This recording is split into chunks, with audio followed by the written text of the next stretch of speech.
आपने सर पहले जूम पे पढ़ाया?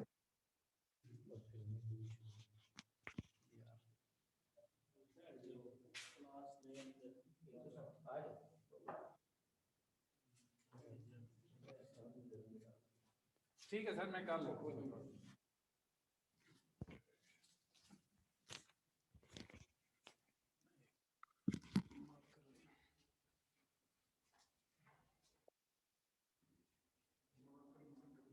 मेरे पास मैं आपको देता हूँ, मैं ये मेरा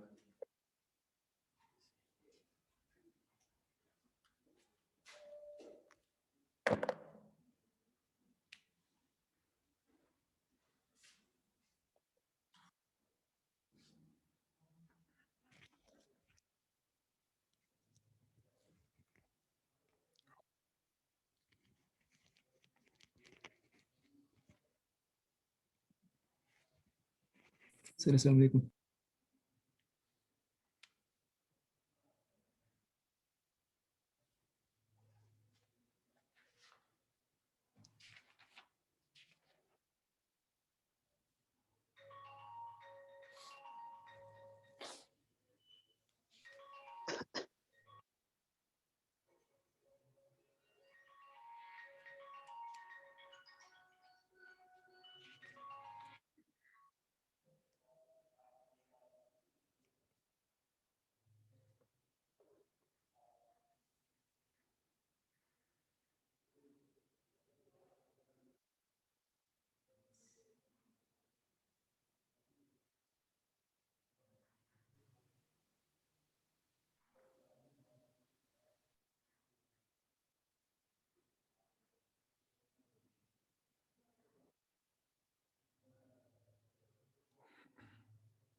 हेलो सर। हेलो।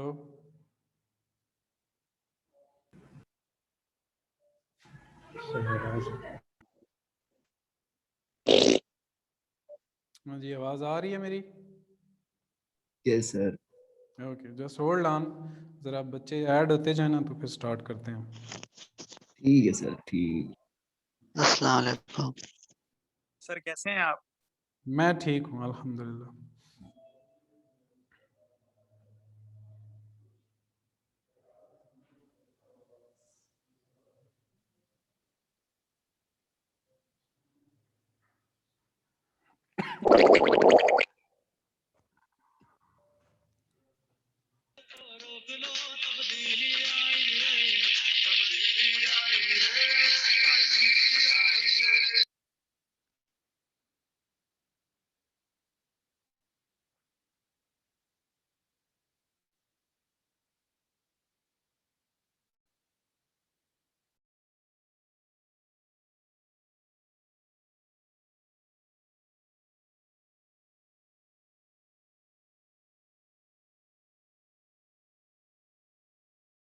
सर आप म्यूट है।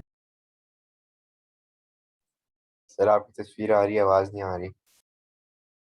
सर माइक ऑफ है आपका। मेरा माइक सही है, वर्किंग नाउ। सही है, आ रही है। Yes sir. ओके अच्छा, सबसे पहली बात बेटा जी के अनटिल अनलेस आपका कोई क्वेश्चन नहीं होगा तो प्लीज डोंट स्पीक।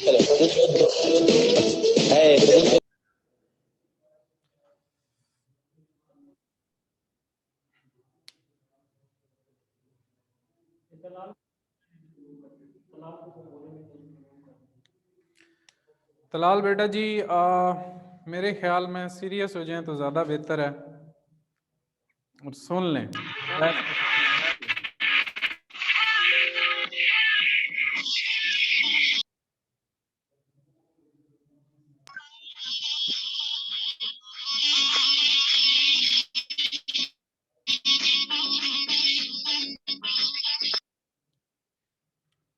आइए सर।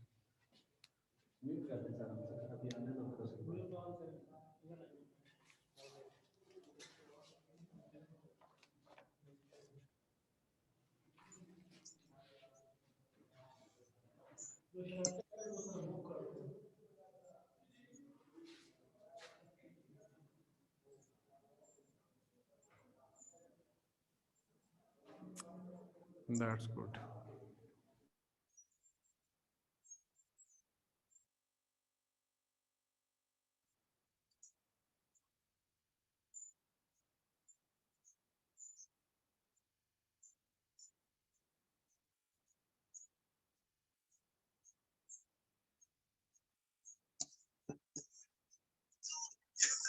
पूरा जो ख्वाब था कप्तान का, इतना नहीं झुकना नहीं, नए पाकिस्तान की उम्मीद जगाई रे, रोक सको तो रोक।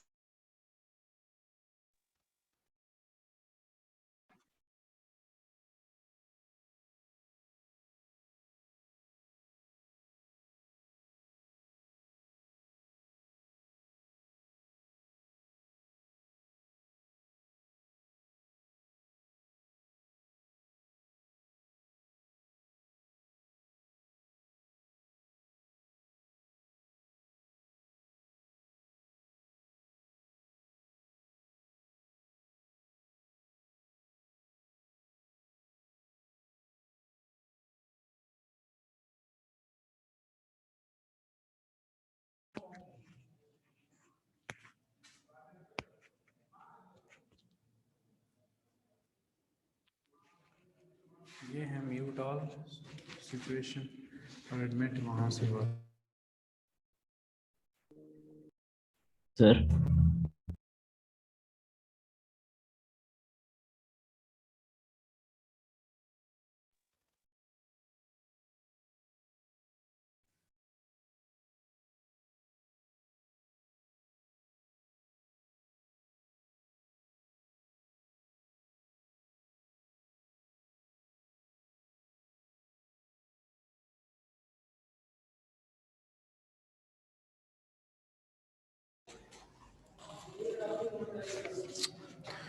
ओके बच्चे जी, I am gonna start with the CV writing. और हमने लास्ट टाइम बात की थी कि सीवी में क्या क्या चीज़ें हैं जो कि इंक्लूड करनी है। जो इम्पोर्टेंट 3 चीज़ें थी उन्हीं को हम कंटिन्यू करेंगे। और आज हम बात करेंगे कि सीवी में जो चीज़ें हमने ऐड करनी है प्रॉपरली। मैं सारा स्टार्ट कर रहा हूँ right from the beginning to the end, और जो जो चीज़ हमने लिखनी है वो सारी की सारी मैं लिख रहा हूँ। प्लीज़ अब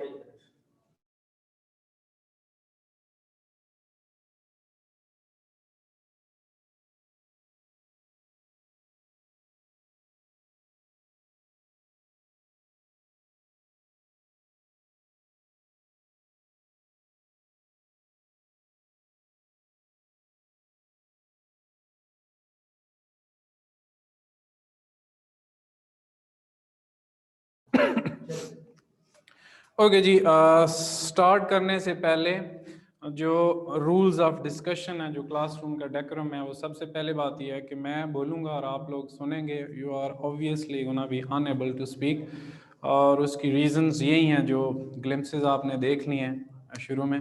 तो जिन लोगों के कोई क्वेश्चंस होंगे they can share their questions in the right WhatsApp group, और वहाँ पे फिर आपकी क्यूरीज को definitely will entertain and definitely I will answer those questions which you have.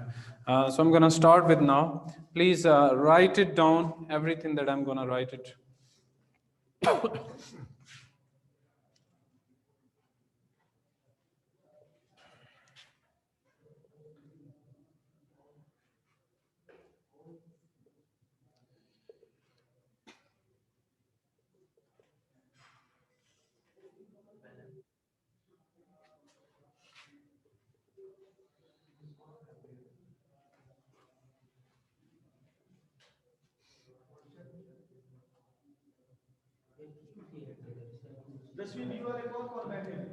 अब ये देखें, मैंने नाम लिखा है, नाम के सामने आगे XYZ, it's up to you if you want to write it down ABC और XYZ, it's up to you.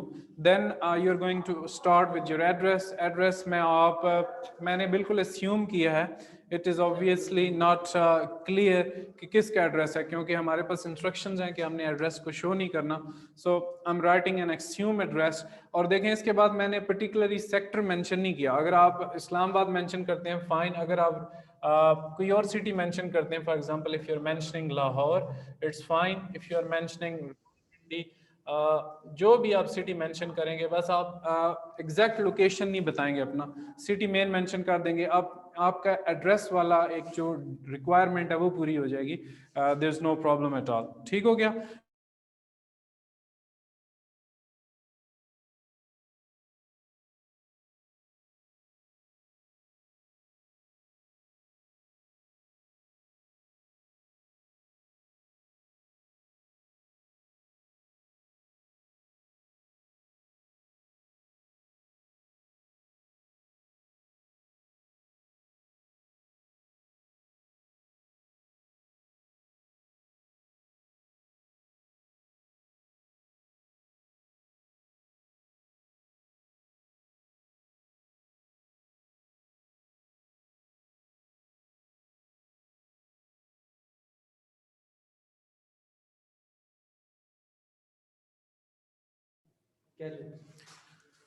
Okay जी, sorry for the interruption. I'm gonna start.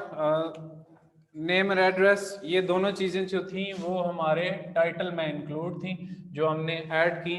Title के बाद अब हमारे पास जो सबसे इम्पोर्टेंट चीज़ थी वो था ऑब्जेक्टिव्स. मैंने आपसे बात की थी कि ऑब्जेक्टिव्स हम स्टार्ट में भी लिख सकते हैं, इन द बिगिनिंग, नेम से पहले, और इसके बाद भी लिख सकते हैं. तो मैं यहाँ पे लिख रहा हूँ नेम के बाद, बिकॉज दैट्स वेरी इंपॉर्टेंट कि आप जब अपने ऑब्जेक्टिव्स लिखें. One more thing before moving to the objective, जब आप अपना टेलीफोन नंबर देंगे जो आपका कॉन्टैक्ट नंबर होगा, तो वो इस ऑब्जेक्टिव से भी पहले होगा, क्योंकि यहाँ पे आपका that's very important to communicate with someone. तो आपका कॉन्टैक्ट नंबर जब आप मेंशन करेंगे, अब यहाँ पे दिस इज़ वेरी कॉमन 03, क्योंकि ये मोबाइल नंबर है हर एक का, यहीं से स्टार्ट हो रहा है 03. इसके बाद आप XX कर लें, ये आपके 3 डिजिट पूरे हो जाएंगे. इसके बाद ABC कर लें, ये भी लिख सकते हैं 1 2 3 4 5 6 7, ये भी कर सकते हैं. That is a much better option कि आप इसको यूज़ करें बजाय इसके कि आप ABC यूज़ करें, क्योंकि ABC में ऑब्वियसली न्यूमेरिक्स नहीं है, तो न्यूमेरिकली जो कॉन्टैक्ट नंबर होगा वो ज़्यादा बेहतर होगा. अच्छा, ये आपके सारे का सारा इंक्लूड होगा टाइटल में. इसके बाद पे आते हैं ऑब्जेक्टिव्स.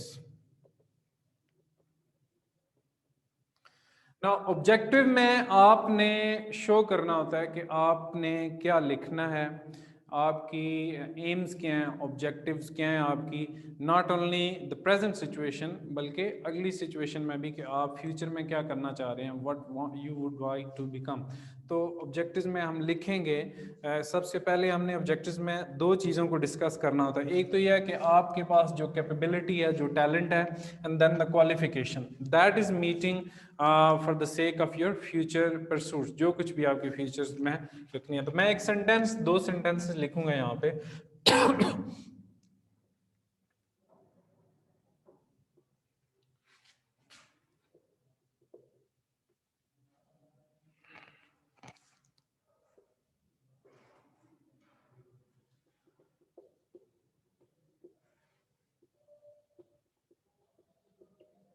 एक सिंपल सा सेंटेंस है कि मेरे एग्जिस्टिंग जो स्किल्स हैं, I want to enhance two skills with the help of what, materialize for the future growth. मतलब आप स्टक नहीं होना चाहते, you want to grow further. तो आपकी जो एग्जिस्टिंग स्किल्स हैं उनको आपने यूटिलाइज करना है, and then you want to become good person in the future, और फ्यूचर में आप उसी प्रोफेशन में ग्रो करना चाह रहे हैं. So these are your obviously objectives. बस ये एक सेंटेंस में, 2 सेंटेंस में भी हो सकते हैं. Sometime people prefer to write down one paragraph. मतलब आप 3 से 4 sentences में लिख लें, it is fine, no problem at all. मतलब ये 3 से 4 sentences में हो जाएगा, कोई मसला नहीं होगा. अच्छा, ऑब्जेक्टिव्स वो वाले थे जो कि इट्स ऑप्शनल, अगर आप लिखते हैं फाइन, अगर नहीं लिखते नो प्रॉब्लम, लेकिन आपका टाइटल इंपॉर्टेंट है. ऑब्जेक्टिव्स आ गए. ऑब्जेक्टिव्स के बाद आपकी जो थर्ड पोजीशन पे आने वाली चीज है वो है आपकी क्वालिफिकेशन.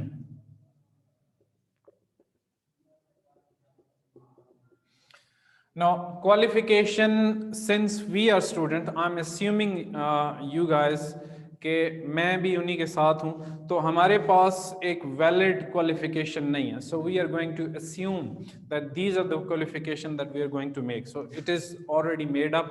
तो हमने यहाँ पे जो qualification start करनी है, अगर किसी ने masters बतानी है, obviously you need to mention the master's degree at least.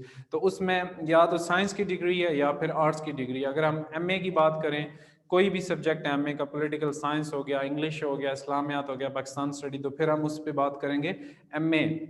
और अगर आप साइंसेस के सब्जेक्ट्स मेंशन करना चाहते हैं, then it will change into the MSc. Physics हो गया, केमिस्ट्री हो गया, बायोलॉजी, कंप्यूटर साइंस आ गया, या आपका मैथ्स आ जाता है.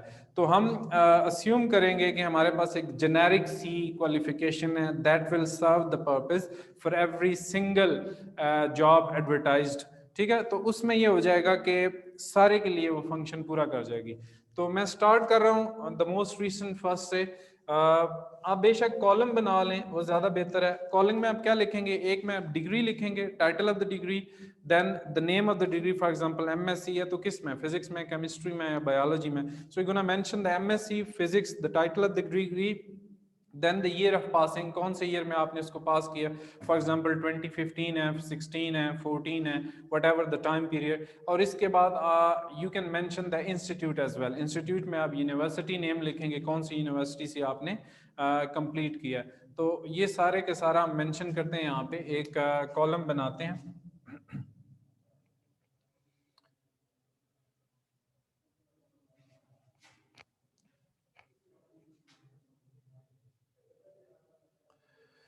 ये आपकी फर्स्ट ऑफ ऑल एमएससी आ गई, title, then the degree in which you did. For example physics में आपने एमएससी की, and which year you completed. For example you completed in 2018 कर लें आप. नाउ यूनिवर्सिटी आप XYZ यूनिवर्सिटी आप लिख दें यहाँ पे. That's better because you don't want to show again your exact location और द थिंग्स. अब ये आपकी एक आ गई. इसके बाद obviously you did your BSc और बीएस. अब जो कुछ भी आपने किया इट्स अप टू यू. उसमें भी आप ऑब्वियसली मेंशन करेंगे, since you are pursuing the physics degree, तो आपकी यहाँ पे भी फिजिक्स ही हो सकती है. मैथ्स में भी आप बता सकते हैं कि मैथ्स फिजिक्स जो भी आप बात करना चाहते हैं यहाँ पे बता सकते हैं. और it must be 2 years later, 2 years before. तो यहाँ पे 2016 होगा. अगेन XYZ यूनिवर्सिटी, जो भी आपकी यूनिवर्सिटी मेंशन करेंगे. नाउ एफएससी आपने की, और यहाँ पे आप मेंशन करेंगे साइंस, और साइंस में आप ये भी मेंशन कर सकते हैं, इंजीनियरिंग मेंशन कर सकते हैं, और प्री मेडिकल मेंशन कर सकते हैं, जो भी आपने मेंशन करना है. और ये आपकी आ गई 2014 में, और यहाँ पे आप मेंशन कर सकते हैं FBISC, it is fine, Islamabad. तो ये आपका एफएससी आ गया. यहाँ पे अब साइंस मैंने इस वजह से मेंशन किया कि people have different trends. For example some people are appearing for the engineering, some people are appearing for the science, medical. तो ये आपकी अपनी चॉइस है, क्या आप मेंशन करना चाहते हैं, दोनों आ जाएंगी. फिर सिर्फ प्रॉब्लम जो आपका मेन आता है वो यहाँ पे ईयर्स में आता है. ईयर्स को आपने गैप का ध्यान रखना है कि कितने कितने ईयर्स का गैप आ रहा है. और इसके बाद FBISC बोर्ड यहाँ पे लिख देंगे, देयर इज नो प्रॉब्लम, कि since we are appearing in the federal board, तो यहाँ पे फेडरल बोर्ड में लिख दें, कोई मसला नहीं. Then come the matriculation.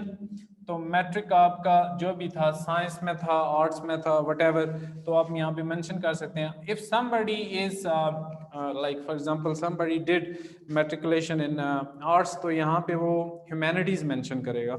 और इसके बाद यहाँ पे आपका ईयर आ जाएगा 2012, और ये भी आपका FBISC मेंशन करने में कोई प्रॉब्लम नहीं है.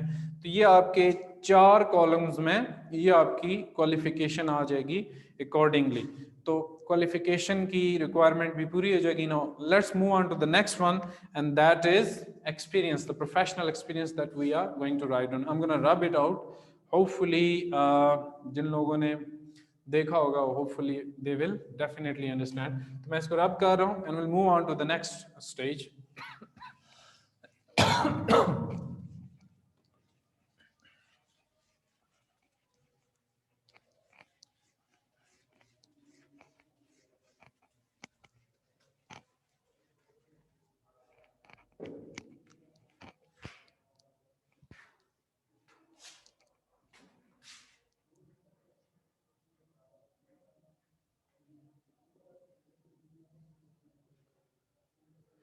Professional experience. अब प्रोफेशनल एक्सपीरियंस में आपने बताना है कि how much experience you acquired since last year. हमने मेंशन किया था कि we completed our masters degree in 2018, so currently it's 2021, तो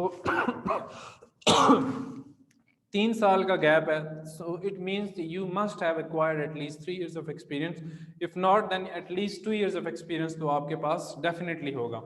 तो हमने यहाँ पे मेंशन करना है experience, for example you worked in a organization, यहाँ पे ऑर्गेनाइजेशन नेम लिख सकते हैं, XYZ ऑर्गेनाइजेशन है, from 2018 to date.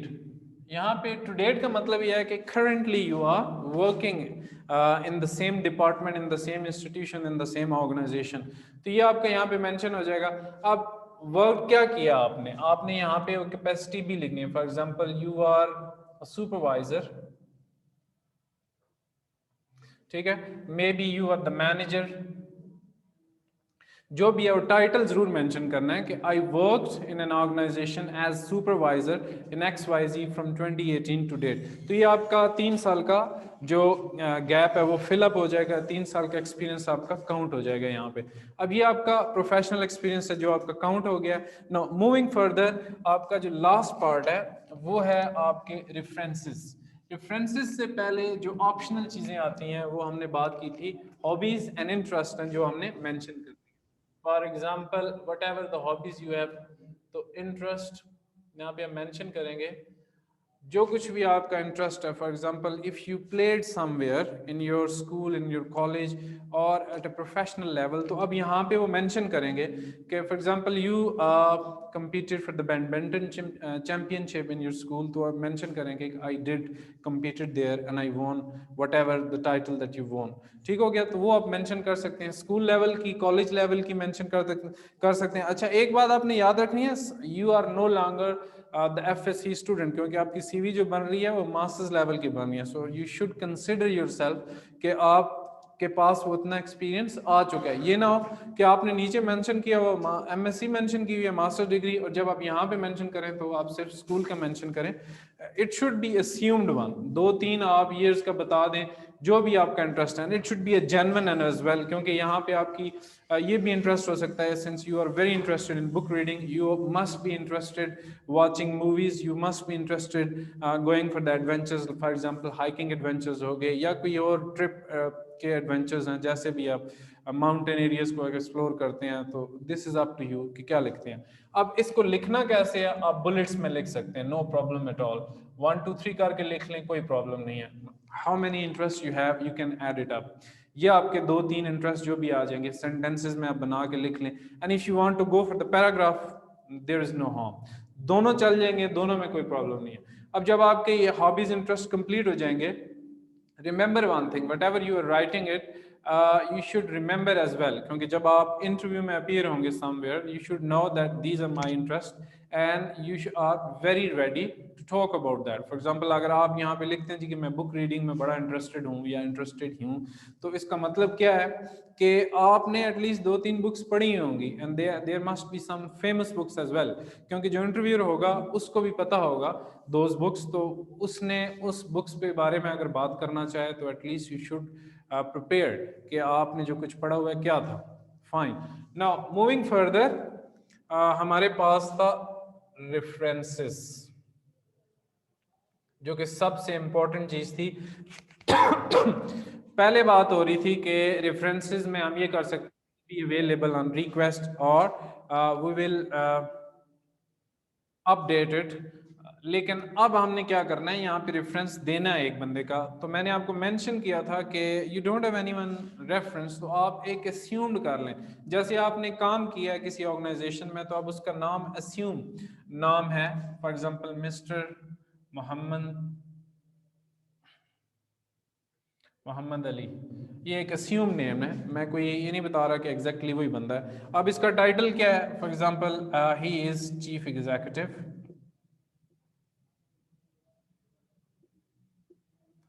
Chief executive है उसी ऑर्गेनाइजेशन का जो आपने मेंशन किया था XYZ ऑर्गेनाइजेशन।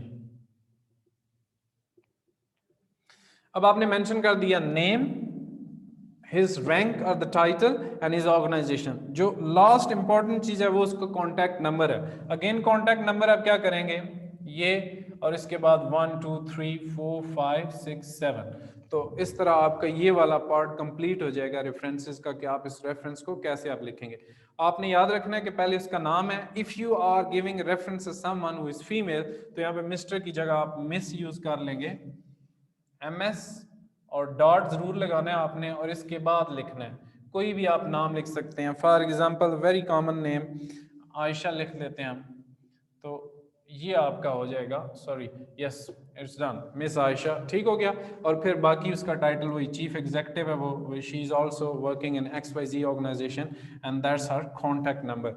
ये दोनों में से कोई भी है, बस सिर्फ आपने याद रखना है कि मिस्टर एंड मिस का यूज जरूर करना है, because you are giving some sort of respect, क्योंकि फॉर्मल है CV, तो उसमें आपने ये दोनों चीजें मेंशन जरूर करनी है। Hopefully it will make sense. और कोई इसमें अगर कोई प्रॉब्लम है, क्यूरी है, तो कोई प्रॉब्लम नहीं, वो आप शेयर कर सकते हैं। दूसरी बात मैं आता हूँ कि you definitely have different CVs from the different teacher, from the different person you talked about. मतलब आपको हर बंदे ने CV डिफरेंट बताई होगी, एंड इट हैपन्स, आप किसी भी बंदे की CV मैच नहीं करती। अगर किसी ने भी आपको बताई है तो 3 चीज़ें उसमें होना बहुत ज़रूरी हैं। एक, टाइटल होना चाहिए, क्वालिफिकेशन होनी चाहिए उसकी, एंड क्वालिफिकेशन में आपका एक्सपीरियंस भी आएगा, and the last one is references. अब ये 3 चीजें हैं जो कि इंपॉर्टेंट है, आनी चाहिए किसी भी CV में, ये तीनों होनी चाहिए। अब उसका ऑर्डर क्या है, किसने किस जगह पे कैसा लिखा हुआ है, that depends upon the person. तो CV आपकी definitely it varies from person to person, and there is no harm कि अगर इसमें कोई चेंज होगा। मैंने आपको एक जेनेरिक फॉर्मेट बताया है, इट डजंट मीन कि that is the last one, that is not the like, ये ऐसी कोई बात नहीं है कि पत्थर पे लिखी है this is the last one and you are not going to use any other one. लेकिन मैंने आपको सिर्फ उसकी बताया है कि आप एटलीस्ट थोड़ा सा आइडिया ले लें, अदरवाइज आपके पास फॉर्मेट बहुत सारे होंगे और आप उसको फॉलो कर सकते हैं। बट रिमेंबर कि आपने जो कुछ भी लिखना है that must be according to the job advertise. Paper में जब आपसे पूछा जाए कि you need to write a CV about the media coordinator, तो अब मीडिया कोऑर्डिनेटर की मैच नहीं करती MSc फिजिक्स के क्वालिफिकेशन के साथ, तो आपने चेंज कर लेनी है क्वालिफिकेशन। मीडिया के लिए आपने क्या कर लेना है, MA मैथ्स कम्युनिकेशन कर लें। अगर टीचर की जॉब है तो फिर आप MSc कर लेंगे। अगर वहाँ पे किसी प्रोजेक्ट मैनेजर की जॉब है, you can write on MBA, क्योंकि ये उससे रिलेटेड फील्ड हो जाएगी। अगर किसी की फैशन से रिलेटेड है तो आर्ट्स एंड डिज़ाइन की आप डिग्री पे लिख लेंगे। अगर किसी की कोई और फील्ड है, ट्रांसपोर्टेशन की है फॉर एग्जांपल, तो आप उससे रिलेटेड भी लिख सकते हैं। ट्रांसपोर्टेशन से रिलेटेड आप फॉर एग्जांपल अर्बन डेवलपमेंट है, सोशियोलॉजी आप लिख सकते हैं, that's very fine and that will work. तो होपफुली आपको ये चीज़ें समझ आ गई होंगी, और अभी भी किसी की कोई क्यूरी है तो that person can relate and that person can ask in the WhatsApp group, and I definitely entertain their query. That's all from my end. Hopefully you are staying safe, and stay safe and stay happy, and please work hard because the time is very short, and obviously your exams are approaching very fast. So that's all from my end, and see you soon. Allah Hafiz.